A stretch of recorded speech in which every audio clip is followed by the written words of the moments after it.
Salut les mecs, salut YouTube, salut DTMX Passion. Aujourd'hui, je fais une petite vidéo pour évoquer un souci que j'ai eu qui m'a posé beaucoup de problèmes.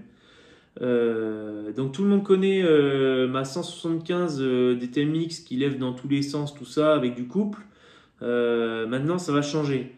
En fait, moi, je fais que de la route et le couple, ça me sert pas à grand chose parce que à 100 km/h, on est déjà presque à fond avec ces cylindres-là. Donc du coup, en fait, je décide de mettre le 175 de chez Tony, de chez AEB Développement, et c'est là que les problèmes commencent. Alors, c'est pas pour critiquer le cylindre, loin de là. Tu vas comprendre pourquoi. Donc, en fait, je monte le cylindre, tout ça, je prends les diagrammes, le switch, tout ce qui va bien. Je monte sur la moto marche bien à froid. Une fois à chaud, une catastrophe. Mais vraiment, the catastrophe, tu vois. La moto elle perd au moins 15 à 20 points. Bon. Gicleur principal, enfin, elle s'appauvrit de dingue. Mais trop chelou, tu vois. Enfin, genre, elle le fait pas, elle le fait pas. Enfin, bizarre. Du coup, je me dis, il y a peut-être une prise d'air ou quoi. Donc, je vérifie si le moteur est étanche. Moteur étanche. J'enlève un peu d'avance à l'allumage. Rien n'y fait. Donc, je remets l'avance comme elle était, à 1,45. Je mets une bougie plus froide, toujours pareil, et la moto chauffait énormément. En fait, même à tel point que si tu veux, quand je coupais le contact, la moto a resté allumée. Et là, il y a auto-allumage, il faut vite démonter quoi. Donc je démonte, aucune trace sur le piston, rien. Je remonte, je comprends pas, je réessaie, j'enlève, je mets plusieurs joints de culasse pour décomprimer, machin, toujours pareil. Du coup, là, putain, je commence à tourner en rond. Et là, je te parle de ça, mais tu vois, il s'est passé une bonne semaine avant que on arrive à trouver le problème. Du coup, qu'est-ce que je fais? En fait, la moto, si tu veux, quand je désaccélérais, ça fait comme si je tournais en réserve. Tu sais, elle s'appauvrissait de ouf, quoi. Donc, elle désaccélérait pas. Donc là, j'en parle à Tony, tout ça. Je me dis, mais putain, j'ai tout essayé, tout, machin. Il me dit, putain, ton problème, ça me dit quelque chose. Enfin, j'ai déjà eu ça. Et il me dit, c'était de l'émulsion. Et je lui dis, mais c'est quoi l'émulsion et tout? Et du coup, il m'explique. Et en fait, l'émulsion, si tu veux, pour t'expliquer, car c'est ça le problème, l'émulsion, ça se crée dans ta cuve avec les vibrations. Quand tu as une moto qui vibre, tu as des bulles d'air qui se créent dans la cuve et du coup, tes gicleurs aspirent à la fois de l'air et de l'essence, au lieu d'aspirer que de l'essence. Du coup, ça appauvrit ta moto. Et moi, en fait, c'est ce que ça faisait. Et c'est pour ça que ma bougie devenait, en fait, si tu veux, incandescente et que la moto continue à tourner. Euh, mais je te jure que le problème était là. Moi, je le cherchais là. Quand c'est ta moto, tu vrilles, quoi. Tu t'imagines, c'est bon, c'est la faute du maillon de chaîne, tu vois ce que je veux dire? Euh, et du coup, heureusement qu'il a été là pour m'aider. Et si tu veux, j'avais monté un PWK chinois dessus. Je dis bien chinois. Du coup, ils m'envoient une cuve transparente. Je la monte. Effectivement, quand je roule, j'aperçois de l'émulsion à un certain régime. Et quand il y a l'émulsion, effectivement, elle déconne. Mais par contre, quand il n'y a pas d'émulsion, elle déconne pas, même à chaud. Là, je me dis, putain, c'est l'émulsion. Donc, je remets mon VM26 que j'avais sur mon 175 DTMX. Et là, la moto, elle faisait beaucoup moins. Elle faisait un petit peu, mais beaucoup moins. Après, j'avais pas le bon gicleur de ralenti. Donc, je mettais un peu ça en cause.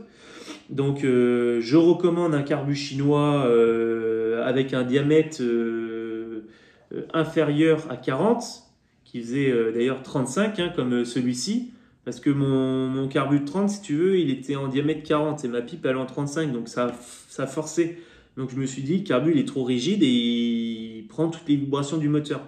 Parce qu'après il touchait pas l'échappement, il touchait pas le moteur, il touchait pas le carter, tout était nickel quoi. Donc toujours pareil. Donc en fait le souci c'était bien l'émulsion si tu veux, qui appauvrissait la moto. Et ça le faisait plus avec les carbus chinois, PWK, parce que t'as tout qui branjole dedans, les flotteurs et tout. Enfin, tout a du jeu en fait. Euh, du coup, si tu veux, j'ai pas trouvé de solution avec ces putains de carbus, donc j'ai décidé de les virer. Et là, je me suis retrouvé un autre carburateur de 26, mais de 80 YZ. Et les 80 YZ, ils avaient prévu le coup, si tu veux. Putain, c'est vrai ça ou pas? C'est que t'as une coupelle dedans anti-émulsion. En fait, je sais pas si tu vas voir, mais déjà le gicleur il tombe dans le bouchon et dedans tu le vois pas, mais tu as une rondelle anti-émulsion. En fait, ce qui se passe, c'est que même s'il y a de l'émulsion qui se crée sur le dessus, tu n'en as pas dessous et du coup, ça aspire que de l'essence. Et pourquoi comment dire? Pourquoi ça m'a fait ça avec le kit AEB, si tu veux? C'est que mon 2A7, lui, à 7500, il était à fond, 7500 tours. Alors que celui de chez AEB, le 175, il prend beaucoup plus de tours. Et bizarrement, ma moto, eh ben, elle vibre plus. Bon, pardon, excuse-moi, je ne sais pas ce que c'était. Il vibre plus, elle vibre plus mettons, 9000 tours, quoi. Donc c'est pour ça que ben, j'avais un peu plus d'émulsion, quoi. Donc voilà, je voulais te parler de ce problème-là parce que en fait, ben, tu te retrouves avec une moto qui est inréglable. Et moi, je connaissais pas. Et en fait, quand il m'en a parlé, il m'a un peu sauvé la vie, même beaucoup, parce que en fait, je me rends compte que j'étais pas le seul à avoir ce problème-là, qu'il y en avait sur des mobs qui avaient le souci, des courses de Solex, tout ça. Et ça le fait beaucoup quand tu es monté en rigide, si tu veux. Là, c'était pas le cas, mais bon, voilà. Donc entre-temps, t'imagines bien que comme la bougie est incandescente, j'avais tout le temps de l'allumage. Donc le moteur, il voulait revenir en arrière. Donc ça a forcé sur le pied de bielle, ça m'a fait rougir le pied de bielle. Du coup, j'ai dû changer la bielle. D'ailleurs, au passage, je t'informe que j'ai mis une bielle avec graissage au milieu qui est de 125 DTLC. Voilà quoi. J'ai oublié de te dire, mon vilebrequin était dans les tolérances, donc j'ai rechangé la bielle, donc il est encore mieux. Il est vraiment en dessous des tolérances, donc c'est pas lui qui fait vibrer la moto. Et après j'avais eu le doute avec les pistons. Je me suis dit, comme le piston du kit AEB est 5 mm plus haut, il est plus lourd que le 2A7. En fait pas du tout, ils font exactement le même poids. Donc voilà, c'est important de le dire parce que une moto qui a un piston lourd, c'est une moto qui aura tendance à beaucoup plus vibrer, surtout si le vilebrequin est pas, quand c'est d'origine, si tu veux, ça va, mais si c'est un vilebrequin qui est plus petit, enfin qui est pas vraiment étudié pour cette cylindrée là, ça peut arriver. Admettons, si je mets un piston de 2,5 sur mon vilebrequin de DTMX, là ça va poser problème, quoi. Donc voilà. Donc maintenant, je suis content, il m'a trouvé le problème est résolu. Et je voulais parler d'autre chose sur les carburateurs chinois que vous pouvez rencontrer. C'est en fait, vous avez les arrivées d'essence ici qui sont trop petites et le puits de Pointeau qui a un trou trop petit. En fait, vous consommez plus que ce que la cuve peut se remplir. Donc si vous voulez, quand vous êtes en pleine charge, eh bien, la cuve se vide plus vite que ce que votre moto peut... Enfin, elle se vide plus... Non, votre moto consomme plus que ce que la cuve ne peut se remplir. Donc en fait, ça appauvrit, à bloc votre moto, puis arrivé au bout de la ligne droite, t'as plus de jus. Après, t'attends et ça revient. Donc ça, faut super bien contrôler la mise à air, tout ça. Voilà, je voulais insister sur ces carburateurs parce que vous voyez, ma moto marchait très bien avant, et quand j'ai mis l'autre cylindre, je me suis posé 1000 questions. Je me suis dit, putain, mais est-ce que le balayage est mauvais? Est-ce que c'est ça qui fait chauffer la mécanique? On a même pensé qu'il y avait une paille dans le cylindre, il m'en a renvoyé un.